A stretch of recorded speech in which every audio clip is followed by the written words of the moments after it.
Hello viewers, welcome back to our series of lectures on chemical bonding. In today's session, we will take up VSEPR theory to explain the shapes of molecules there. The session is planned as follows, that is, to begin with, we will have a brief review of the contents of the previous session. Thereafter, we will come to the main theme of today's session, that is VSEPR theory, that is valence shell electron pair repulsion theory. We will talk about the postulates of this theory and then see the application of those postulates to predict the geometry of different kinds of molecules there, molecules and ions also. Then thereafter, we will touch upon what are called as polar covalent compounds, and we will focus attention, rather we will limit our attention only onto the diatomic molecules there, and then we will see that how is the percentage ionic character of a polar covalent compound related to the difference in the electronegativity of the two atoms which are bound together there. And towards the end, we will sum up what we do in today's session. Now, let us try to recall what we have done so far. What we have done so far is we started by introducing the concept of chemical bonding as a process that is accompanied by a decrease in the energy of the system. That is, the two atoms will be said to be bonded if the combined energy of the two happens to be less than the sum of the energies of the two individual atoms there. Thereafter, we gave a historical account, historical perspective of the developments in the area of chemical bonding. Thereafter, we moved on to the main theme of the previous session, that is the discussion on the classical theories of chemical bonding, wherein we took up the Lewis theory of covalent bonding and Cauchel's theory of ionic bond formation there in terms of sharing of electrons and transfer of electrons respectively. Then we took up and outlined the limitations of these two theories there, and we made a case that these two theories, though do give an idea about the bond formation in terms of acquiring a stable electronic configuration, but they are silent about anything on the shape of the molecule or the molecular geometry per se. And that limitation, we will try to see that how do we get over that limitation in terms of what is called as VSEPR theory. What do we understand by molecular geometry? Basically, if you look at a molecule, you find that in a molecule each atom has a definite position related to other atoms there. Let us look at this picture here. These are different molecules shown over here. That means, other way we can probably say that molecules comes in variety of shapes and sizes there. And this specific three-dimensional structure of a molecule is called as the molecular geometry. And what we are trying to do today is we are trying to see that how do we explain the geometry of a molecule in terms of the known concepts at this point of time in our argument so far. Now, so far we just talked about the classical theories. So, with the background of classical theories only, we will try to see that how do we explain the molecular geometry. We will not touch upon what happens as a consequence of the modern theories. We will come to that at a later stage. VSEPR theory, as I mentioned earlier, VSEPR is an abbreviation for valence shell electron pair repulsion theory. Now, all of these words have a significance in this theory here. Valence shell, that means valence shell electrons, that means this theory take cognizance of the valence shell electrons of the atoms there. And then we have what is called as electron pair repulsion. That means the repulsions between these electron pairs which belong to the valence shell of the atoms which are binding together. So, that is what the basic premise of this theory is. And this theory basically is a method which can be used to predict the molecular geometry. And as I mentioned, it is based on their inter-electronic repulsions of the valence electrons. It was proposed by Sedgwick and Powell in 1940, which was thereafter extended by Nyholm and Gillespie in 1957. Now, there are two postulates to this theory. We will talk about these postulates and understand what are the postulates, what do they signify, and then how do they explain the molecular geometry of different kind of molecules there. Let us take up the first postulate.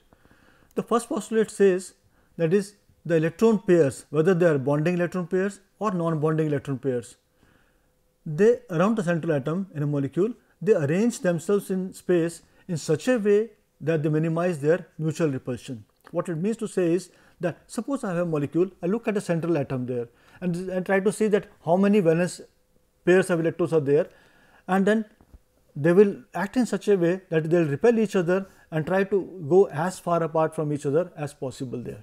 Let us first understand the meaning of the bonding pairs and non-bonding pairs there. Now, this is Lewis representation of fluorine molecule. This pair of electrons here is the bonding pair of electron, because this is the one which is constituting a single bond between the two fluorine atoms there, and rest of the electron pairs here, they are the non-bonding electron pairs there.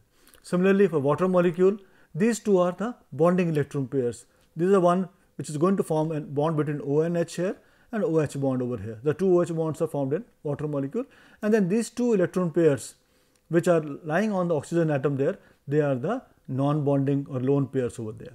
So, this distinction is very, very important for us. Let us move further and see, take an example here. Suppose I have got a molecule such that the central atom in the molecule has two electron pairs around it. Now, if they are there, let us take this molecule here. Say this is the atom here, and they happen to be, this is one electron pair, this is second electron pair.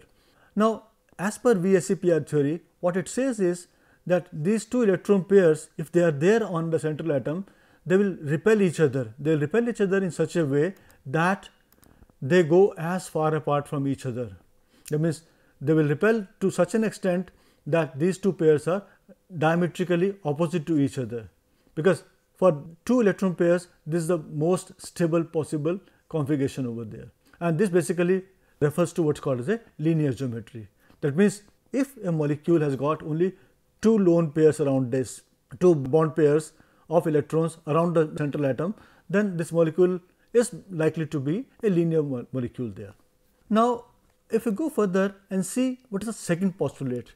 The second postulate says this basically is the one which becomes operative when we are dealing with molecules which have got central atom having one or more lone pairs.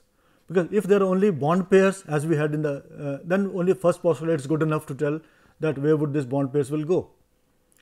But if the molecules have got the bond pairs as well as lone pairs, then the postulate 2 becomes significant there.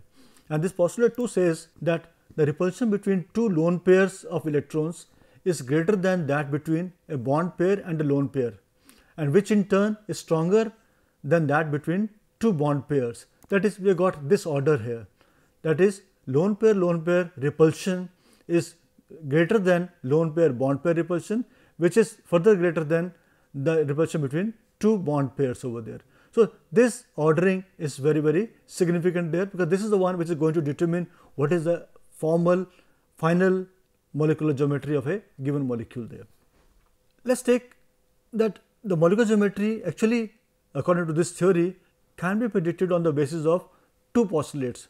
That is what we have formulated here, and on just to make an application of this theory, we need to categorize, to understand, because to kind of organize our understanding of this, the application of this theory, we need to categorize molecules in three categories there. The first one refers to the molecules which have got a central atom having only bond pairs.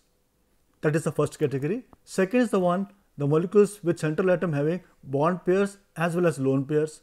And the third category is the molecules with central atom having multiple bonds as well. So, we will take up each one of them one by one. Now, let us start with the molecules with central atom having bond pairs only, and this is a generalized picture which shows the possible geometries with different number of bond pair of electrons. That means, we have got central atom here, a central atom here, another one here, yet another one here, and so on and so forth, and then around that there are different numbers of bond pairs of electrons, and we have shown that suppose there are two bond pairs here, say a molecule of BeH2, beryllium dihydride, we find that these two bond pairs will be at an angle of 180 degree from each other, and the molecule will be having a linear geometry there.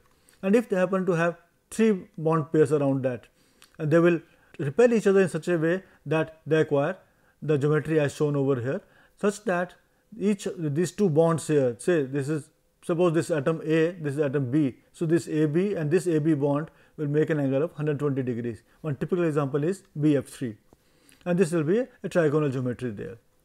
And suppose there are four such bond pairs around that. Say this is a central atom here, and there are four bonds there.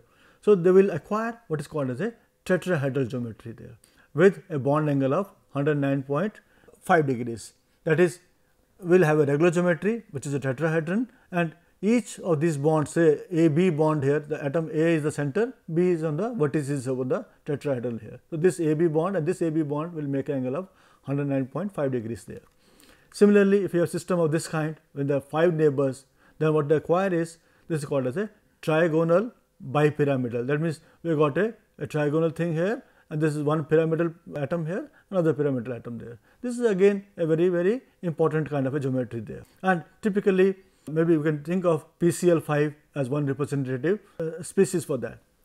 And then suppose there are 6 such bond pairs there, then they will acquire a regular octahedron geometry. Tetrahedron is for when there are 4 bonds there. For 6 bond, it is an octahedron geometry there. SF6 is a typical molecule for that. Now, let us move further and see that if we have got molecules with central atom having bond pairs as well as lone pairs, then what happens? That's the most important thing here. And in such a case, as we know that both the postulates become operative. The first postulate that decides the location of the electron pairs, that is the bond pair as well as the lone pair around the central atom, and this in turn actually gives what is called as the electron pair geometry. That is the geometry which tells about how are the electron pairs arranged around the central atom. Then the second postulate becomes operative, and then you remember the second postulate which says the repulsion between lone pair repulsion is more than the lone pair bond pair, which in turn is more than the bond pair repulsion. So, when that becomes operative, we find that this basic electron pair geometry gets distorted, and what you get what's called as the molecular geometry. So, that is how we try to work out the molecular geometry for different kind of systems. So, let us take examples here. Let us take the first case. As I just mentioned, the molecular geometry will depend on the number of shared bond pairs of electrons and also the unshared or the lone pairs of electrons. Let me take the case when number of bond pairs and lone pairs put together happens to be 4. I am taking 3 different molecules here, different species here. Say I am talking about CH4, NH3 and H2O. We find that the central atom in the 3 cases, here it is carbon, it is nitrogen here, and it is oxygen over here. And we find that the total number of electron pairs around the central atom happens to be 4 here. In this case, there are 4 bond pairs here, and we know that 4 bond pairs will give a tetrahedral geometry, and methane is one of the typical example of a molecule being a tetrahedral geometry. In case of ammonia, what do we have is, we find that there are 3 bond pairs there, 1, 2, 3 NH bonds are there, and there is 1 lone pair of electrons on the nitrogen atom. So, to put together, so there are total of 4 electron pairs, and here again the electron pair geometry will be tetrahedral, because electron pairs are disposed in the form of a tetrahedral. But when the second postulates become operative, whereby the repulsion between this lone pair and then these bond pairs happens to be more than between the bond pairs and bond pairs, we find that this bond angle becomes lesser. It comes to about 107 degrees as against 109.5 degrees that in case of a regular tetrahedron of methane there. If we go further and look at the water molecule, in case of water molecule, there are only 2 bond pairs and there are 2 lone pairs. The total happens to be 4 again, and then since there are 4 electron pairs, the geometry, the electron pair geometry is tetrahedral. But because of the second postulate becoming operative and this repulsion between the lone pair and lone pair being larger than the lone pair bond pair, which is still larger than the bond pair, we find that the overall geometry of this molecule is basically a bent molecule there. This is trigonal pyramidal. So, in terms of electron pair geometry, all the 3 molecules shown over here are tetrahedral. That is, all molecules have here tetrahedral electron pair geometry, but the molecular geometry, this is tetrahedral, this is trigonal pyramidal, and this is a bent molecule there. So, we find that the actual molecular geometry will be decided by the 2 postulates both becoming operative. First postulate gives me the electron pair geometry and second postulate gives me the molecular geometry. Okay. Let us move further and take another series of molecules here. Say this one, the number of examples here, we find that in this case the examples taken are such that the number of bond pairs and the lone pairs, the sum of the 2 happens to be 5. Now, let us take the first case, say PCl5. In PCl5, we find that there are 5 bond pairs. So, 5 bond pairs, 0 lone pair there, and we find that this molecule has got just the first postulate is operative here, second is not required because there is no lone pair in this. So, the geometry is trigonal bipyramidal. But if we come to a molecule of SF4, in case of SF4 we find that there are 1, 2, 3, 4 bond pairs and there is one lone pair here. Now, this lone pair has got 2 possibilities. It can be either on this side or here or here. There are 5 possibilities and these 3 are equivalent here. These are called as equatorial positions there, and these 2 possibilities, the one upwards and the downward, they are called as axial possibilities there. And typically equatorial position is energetically favorable. So, it is a preferred orientation. So, in case of SF4 molecule, we find that if you look at the electron pair geometry, it will be again trigonal bipyramidal like PCl5, but because of firstly this lone pair occupying the equatorial position and then the consequences of the repulsion between these, we find that this molecule has what is called as a seesaw shape. So, that is the kind of a shape we have. If you look at bend the molecule, it looks like a seesaw here. If you look at the molecule of BRF3, what you find is there are 3 bond pairs and there are 2 lone pairs. Here again total number is 5. So, electron pair geometry is trigonal bipyramidal, but the molecular geometry comes out to be just T shaped there, because when you find it that the molecule will be this is the T shaped molecule over here. Similarly, if you go further, look at the I3 species there. In this case, there are 2 bond pairs and 3 lone pairs there. So, 2 bond pairs and 3 lone pairs. Lone pairs preferably, as I mentioned earlier, will occupy the equatorial positions and they will be on this side, and this molecule now, this is iodine here, another iodine here, another iodine here. So, this will become a linear species there. This is not a molecule, this is an ion there, because VSEPR theory is operative for molecules as well as for ions as well. Let us go further and look at this. Basically shows that equatorial position is energetically more favorable than the axial position there. Now, suppose we got yet another series of molecules, not the species, because these 2 are molecules, this is an ion here. We find that here the number of bond pairs plus lone pair happens to be 6, say SF6, all are bond pairs, geometry is octahedral. So, the electron pair geometry as well as the molecular geometry both happen to be octahedral. Whereas in case of IF5, now what you find is that in this case there are 5 bond pairs and 1 lone pair, and we find total of 6. The geometry to begin with, the electron pair geometry happens to be octahedral, but because of the second postulate becoming operative and the repulsion between the lone pair and the bond pairs being more than the bond pairs and so on and so forth, we find that this molecule has a square pyramidal molecular geometry. So, we find that this is a square here and this forms a pyramid on this. If you move further, we are F4 minus. Now, I think you can explain on your own also. That is, in this case, since there are 4 bond pairs and 2 lone pairs, so the bond pairs are like this, and because of the repulsion to begin with, the electron pair geometry is octahedral because there are totally 6. But because of the second postulate becoming operative, we find that this molecule has got a square planar orientation there, because when there are 2 lone pairs, they will acquire any 2 opposite, because octahedral is a regular thing, a regular shape.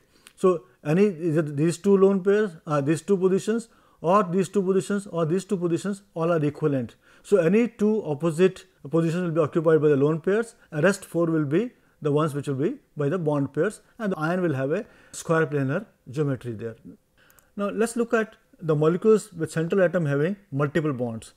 In case the central atom is bonded to other atoms by multiple bonds, we find that the electron pairs for the multiple bonds, they occupy more space, they are larger in size, and typically the electron pairs of a triple bond occupy more space than that of the double bond, which in turn occupy more space than that of a single bond. Let us look at this. Now, you find that this is HF, single pair of electron, and then here in this case it is a double bond. So, there are 2 electron pairs there. Here it is a triple bond, 3 electron pairs there. So, this is occupying much larger space as compared to this, which is in turn larger than this one there. But according to VSEPR, a multiple bond behaves as a single electron pair. That means only thing is the electron pair is of larger size, which has its ramifications, but Otherwise, in terms of predicting the geometry, it behaves as a single electron pair. So, that is a very important thing we have to take note of. Let us take some examples here. So, look at molecules of beryllium difluoride, carbon dioxide and hydrogen cyanide. We find that all of them are linear, because in case of beryllium difluoride, we find that there are 2 bond pairs here. In case of carbon dioxide, so this is a double bond, so is this one. But here we find that in terms of determining the geometry of this, we find that it is linear again. So, whether we have got 2 double bonds like this or got 2 single bonds, the geometry happens to be same. Whereas in case of HCN here, we find that this triple bond also is behaving as a single bond only, behaving as a 1 electron pair, and then we find that geometry again happens to be linear.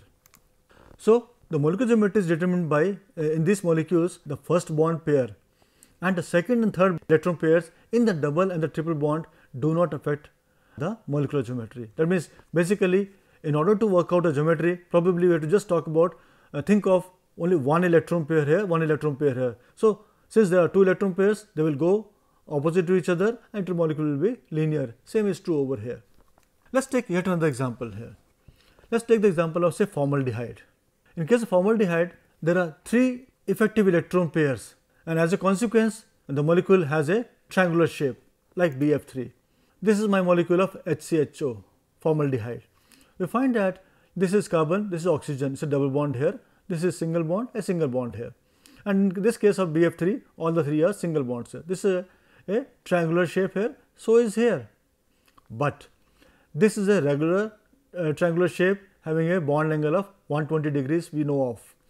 But in case of formaldehyde, we find that this angle becomes slightly larger. It is about 121.8 degrees, whereas this bond angle is 116.5 degrees there. This is becoming so because this double bond here is made up of 2 electron pairs, it is larger in size. So, this repels this to a larger extent, this also. As a consequence, this bond shrinks from about 120 degrees to about 116.5 degrees. So, that is the shape wise this is triangular in shape, but the bond angles tell the effect of this double bond over there. So, the bond angles are not equal as in case of BF3, and secondly the electron pairs in carbon oxygen double bond, since they occupy more space, they compress the FCF angle there. Let us move further and come to what are called as polar molecules. Let us understand what is a polar molecule. In case of diatomic molecules, any homonuclear diatomic molecule will be non-polar. Homonuclear means the 2 atoms are identical, and when we have got heteronuclear molecules, they will be polar. That means that heteronuclear are when the 2 constituent atoms are different. Let us look at this. This is hydrogen molecule, 2 hydrogen atoms are bonded together. This is HF, hydrogen fluoride here. We find that this molecule is different from this one because this is homonuclear. Now, if you look at these are the electrostatic potential maps, which I am sure that we discussed about this in another series of lectures earlier. That is, this basically represent the charge distribution on the molecule there, and the grading is such that blue color represents lower charge and red indicates a larger charge. And we find that in case of HF, what happens is, since fluorine atom is highly electronegative as compared to hydrogen atom, so this the bond pair of electrons here, which is a shared pair of electron, it gets shifted more towards the fluorine atom. As a consequence, it acquires some kind of a negative charge on that, whereas this becomes slightly positive there. So, there is a charge separation there, and that is indicated by this kind of a electrostatic potential map. So, this is a positive part of the molecule, this is the negative part of the molecule there. In other words, we say HF is a polar molecule. It is a polar covalent molecule, whereas hydrogen molecule, since both atoms are identical, it is a homonuclear system there. So, there is no charge separation, it is a simple non-polar molecule there. So, basically what we infer from here is that is the polarity in a molecule is coming because of the difference in the electronegativity of the 2 constituent atoms there. Let us look at this picture. What you find is we have got HF, HCl, HBr, HI. What you find from here is that is the difference delta E value of electronegativity, delta electronegativity In case of HF is 1.9, fairly large, 0.9 here, 0.7, 0.4. Now, what you can see, these are very glaringly obvious pictures here. You find that here there is an enormous amount of charge separation. This is highly red here, this is highly blue. Whereas in this case, this is not much different from what we had in case of hydrogen molecule there. There is a slight shift in the charge here, but not as significant as in this or in this, and so on and so forth. So, you find that, so we start from here. So, delta electronegativity is just 0.4, there is a slight charge separation there. Here it is more, still more, still more. Or in other words, we can say higher the delta electronegativity, greater is the polarity of the molecule there. Now, we can see from here is, that is, the polar covalent compounds have what is called as a partial ionic character, because since there is charge separation, they start behaving little ionic in nature. And we have just seen that the polar covalent compounds have got partial ionic character. Let us see how do we rationalize this partial ionic character in terms of the difference in electronegativities of the bonded atoms. And this graph is a typical graph which is very common, which gives you the variation in the percentage ionic character of a diatomic molecule and delta En, that is the delta electronegativity here. For a very low delta En, say about 0.3 or so, from 0 to 0.3, this refers to non-polar compounds there. But as delta En increases, we find that the percentage ionic character increases in the following fashion here. That is one observation we had. Second observation is that if you look at this 50% ionic here, if we draw a line like this, come over here and come down, we find that we get a value of about 1.7, which means that if delta En happens to be 1.7, the molecule happens to be about 50% ionic in nature. So, that is the kind of a line of demarcation here. That is, any value less than 1.7, it will be covalent here. So, as we go farther and farther from this, we get more and more covalency here. As we go in the opposite direction, as delta En increases more and more, it becomes more and more ionic there. That is second observation here. So, on the basis of this, we can have this kind of a simple kind of a classification, that is, delta En value of greater than 1.7, typically the molecule will be having more ionic character than the covalency in the, and as delta En increases more and more, it becomes more and more ionic in nature. From about 0.3 to 1.7, we have got polar covalent molecules there, and a value of less than 0.3 of delta En indicates that the molecule happens to be non-polar covalent here. Now, this partial ionic character actually can be determined for a given molecule on the basis of the measurement of its dipole moment, which we will be taking up in the next session there. Okay. For today, let us sum up what we have done today. What we have done today is, we started by reviewing the contents of the previous sessions, and thereafter we explained the premise of VSEPR theory and used it to predict, rather to talk about the geometry of different kind of molecules, and we made a very clear distinction between two things, two very important terms, that is the electron pair geometry and the molecular geometry. Electron pair geometry tells about the disposition of electron pairs, whereas molecular geometry tells you the final overall shape of the molecule. Thereafter, we came down to the polar covalent compounds. We talked primarily about the diatomic molecules there, and we found that the kind of polarity or the polar nature of this depends on the delta En values there, and we try to rationalize that relationship between the percentage ionic character and the difference in electronegativity. In the next session, we will continue from here and see that how do we determine the percentage ionic character of a bond in a molecule on the basis of the measurement of dipole moment. And also we will transition to the modern theories, and we will start with the basic premise of valence bond theory. Thank you.